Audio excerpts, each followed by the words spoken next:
কি কি সমস্যা কি হয়েছিল? সমস্যা আমাদের এখানে ইভিএম চেকিং এর পার্টি লেভেলের একটা গ্রুপ আছে। আমরা এখানে যেগুলো আছে যে অ্যাসেম্বলি গুলো, তারা মিলে আমরা এটা করেছি পার্টির পক্ষ থেকে। সেই গ্রুপে হঠাৎ দেখি একটা মেসেজ এসছে যে 8:05 থেকে 4টে অ্যাসেম্বলির বাইরে যে স্ক্রিনটা যেখানে ওয়াচ করার কথা আমাদের, সেইটা নীল, মানে ব্ল্যাক আউট, সেটা নীল।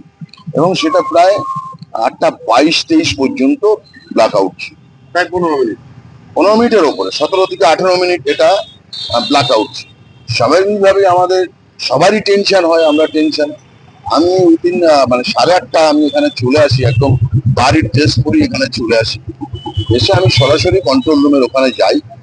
তার আগে আমি যেহেতু আমার আরোকে জানিয়েছিলাম, আরো আমাকে মোবাইলে দেখালেন যে সিসিটিভি একজন ম্যাজিস্ট্রেটকে পাঠিয়েছিলেন, দেখলেন, দেখালেন যে স্ট্রং রুম কারেক্ট আছে, ভেতরের ইনসাইডের পিকচারও ক্যাপচার করে, জাস্ট অশোকনগর আমাকে ওটা দেখালেন। তথাপি আমি এখানে আসলাম, এসে গেলাম ভেতরে, দেখলাম যে আপাতত তো আমার ঠিকঠাকই মনে হলো। এসডিও আছে, কেউ টিভিটা বন্ধ করে এসডিও এটা বলছেন হোয়াট ইজ হ্যাপেন, মানে ঘটনাটা কি জানি না। এখন দেখুন, কেউ যদি টিভিটা বন্ধ করে দেয়, তাহলে তার জন্য তো প্রিপারেশন নির্বাচন কমিশনের নেওয়া উচিত ছিল, যখন দুটো ফোর্স থাকবে। পাবলিক যেমন আছে, পলিটিক্যাল রিপ্রেজেন্টেটিভ ক্যান্ডিডেটের যেমন রিপ্রেজেন্টেটিভ আছে, তেমনি কিন্তু ওখানে একটা টেলিভিশন মেকানিক, আমি এখন বলছি টেলিভিশন মেকানিক থাকা দরকার ছিল, এবং দুজন পুলিশ পার্সোনেল বা সিআরপিএফ জওয়ান ওখানে বসিয়ে রাখা উচিত ছিল। চারটে, মানে চারটেতে এরকম, এটা যে এরকম যে শুধু অশোকনগরে হয়েছে না, অশোকনগর, হাবড়া, বারাসাত, দেগঙ্গা, চারটের ক্ষেত্রে এই জিনিস হয়েছে।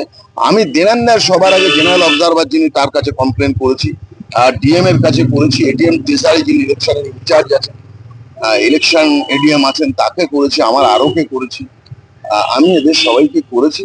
ওনারা আস্তে আস্তে আসছেন। আমাকে মনে হচ্ছে কিছু ইচ্ছাকৃত কিছু করা হচ্ছে, এরকম কিছু মনে হলো আপনার?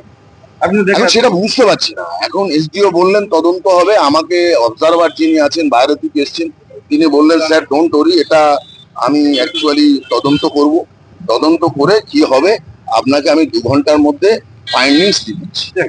গতকাল তো আপনি হুঁশিয়ারি দিয়েছিলেন এই ধরনের ঘটনা ঘটলে বৃহত্তর আন্দোলন করবেন, সেদিক দিয়ে কি ভাবছেন? আমি আর 2 ঘন্টা ওয়েট করব যে ওনাদের কি আসে, এবং সেটা বললেন আর আমি বিশ্বাস করে বাড়ি চলে গেলাম, এরকম নয়। আমাকে স্যাটিসফাই করাতে হবে যে হোয়াট ইজ হোয়াট। উনি আমাদেরকে এখানে এসডিও বারাসাত বলছেন যে সিসিটিভি ক্যামেরা দিয়ে উনি আমাকে দেখাবেন কে ওই বাইরের প্লাগটা খুলেছে, ওটা তাও সিসিটিভি দিয়ে উনি দেখাবেন। উনি যদি দেখাতে পারেন আলাদা ব্যাপার, তাহলে হি শুড পানিশ। সে তো ওখানে বিভিন্ন পলিটিক্যাল পার্টির লোক আছে, হি শুড পানিশ। কিন্তু যদি সেটা না হয়ে থাকে, এটা যদি টেকনিক্যালি ফল্ট হয়, তখন তো ওনারাই রেসপন্সিবল হবেন। তখন আমরা ভাববো 4জন ক্যান্ডিডেট মিলে দলের সাথে কথা বলে কি করা যায়।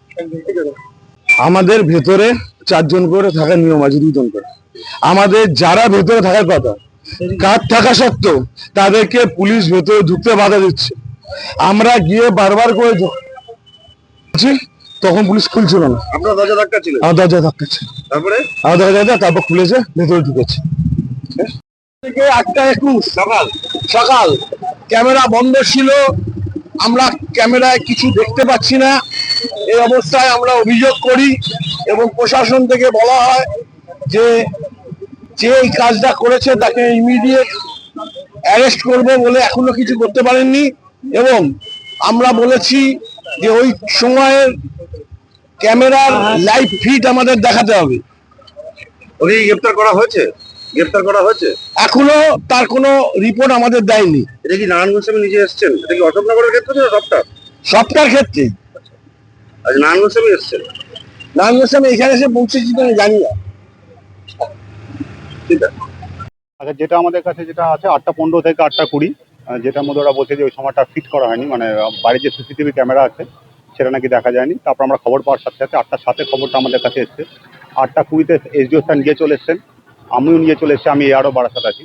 যেটা হচ্ছে যে বাইরের টিভি কোনো কারণে আসার পর যেটা দেখা গেল যে বাইরের টিভিটাকে পাওয়ার অন করার সাথে সাথেই পাওয়ার বাটনটা বন্ধ ছিল, পাওয়ার বাটনটা স্টার্ট প্রেস করার সাথে সাথে সব কিছু চালু হয়ে গেছে।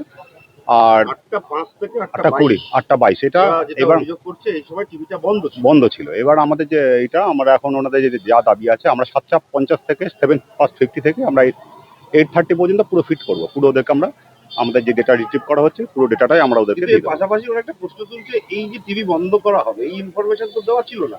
আর টিভি না, আমরা টিভিটা এখান থেকে বাইরে থেকে বন্ধ করা হয়েছে, আমাদের এটা না। কারা করলো? কারা করলে সেটা ইনভেস্টিগেশন চলছে, আমরা দেখছি সেটা। মানে এদের তো একে গ্রেপ্তারের দাবি জানাচ্ছেন। আমরা দেখছি সেটা। আর আমাদের পুরো যে ডেটা যে সময়টাকে বলছে যে বন্ধ ছিল সেই ডেটাটা আমাদের রিট্রিভ করা হচ্ছে, সেটা আমরা দিয়ে দেবো আমরা। Thank you. Thank you.